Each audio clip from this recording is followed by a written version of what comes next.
લખીપુર પાસે જે એસએસએનએલનું કેનલ છે ત્યાં જે સ્ટોમ વોટર છે પ્લસ જે કેનલનું વોટર છે એ બધાનું એકસાથે વધારે ઇન્ફ્લો હોવાના કારણે કેનલમાં ગાબડું પડ્યું છે. કેનલનું જે પાણી છે અત્યારે એ કાલમજી નદીમાં જાય છે. કેનલમાં જેમ પાણી ઉતરશે તેમ જે કેનલનું રિપેર છે એ કરવાની તૈયારી એસએસએનએલ ડિપાર્ટમેન્ટે દર્શાવી છે. એમના અધિકારીઓ પણ અત્યારે અહીંયા હાજર છે. સાથે સાથે રેવન્યુ તંત્રમાંથી પણ મામલતદાર, એસડીએમ બધા અહીંયા સાઇટ ઉપર છે.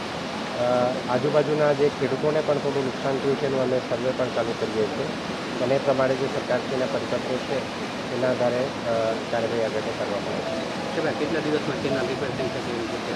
અમે હાલ જે ચેનલ છે તો સૌથી પહેલાં તો અપસ્ટ્રીમનું જે પાણી છે ડાયવર્ટ કરવાનો પ્રયત્ન કર્યું છે અને ઉપર પાણી રોકવા માટે અને ડેમમાં પાણી ડાયવર્ટ થાય એના માટે સૂચના અપાઈ ગયેલી છે. પરંતુ છતાં પાણીની ઇન્ફ્લો વધારે હોવાના કારણે પાણી ઉતરતા કદાચ આજ સાંજ સુધીનો સમય થશે અને જેમાં પાણી બંધ થશે તરત જ એમની ટીમ સિવિલની તૈયાર છે અને એના આધારે ઝડપથી એઝ સૂન એઝ પોસિબલ રિપેર થાય એના માટે તંત્ર એ તૈયારી રાખી છે.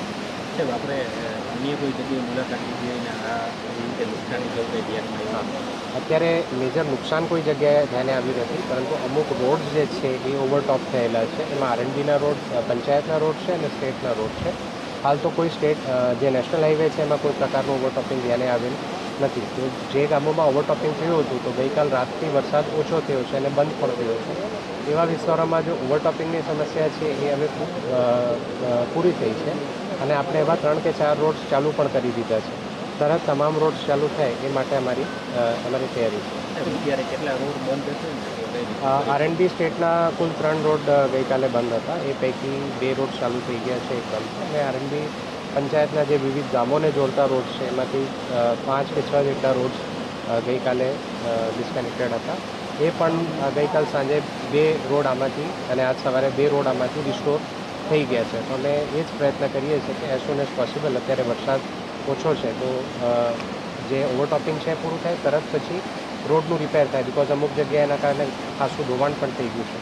તો એ રિપેર થાય અને સેફ કન્ડિશનમાં આવે પછી આપણે લોકો માટે ચાલુ કરીએ. રપડસો જે ઇંચમાં ગઈકાલે પાણી ઘૂસી ગયા હતા જેનું કારણ જે રપડસો વેપારીઓ જાણીએ છે કે જે નેશનલ હાઈવે છે એની યોગ્ય રીતે જે ગટર જે છે જે પાણી નિકાલ યોગ્ય રીતે ન થવાના. બરાબર છે. તો આમાં નેશનલ હાઈવે સાથે ગઈકાલે જ અમારી બેઠક હતી અને પ્રોજેક્ટ ડાયરેક્ટર નેશનલ હાઈવે ગાંધીધામથી આવ્યા હતા. એમને પણ આ મુદ્દા બાબતે એમની સૂચના આપેલી છે અને સ્ટોમ વોટર ક્લિનિંગ એમના દ્વારા મોન્સૂન પહેલાં કરવામાં આવી હતી, પરંતુ છતાં પ્રોપરલી ક્લીન થાય અને અત્યારે જે હાલ ટેમ્પરરી ઇસ્યુઝ ઊભા થયા છે કે અમુક જગ્યાએ પાણી ભરાયા છે એની પણ તાત્કાલિક ઉતારવાનું કામ થાય એ સૂચના અમે ગઈકાલે એમને આપેલી છે અને એમનું કામ પણ ચાલુ છે આ બાબતે.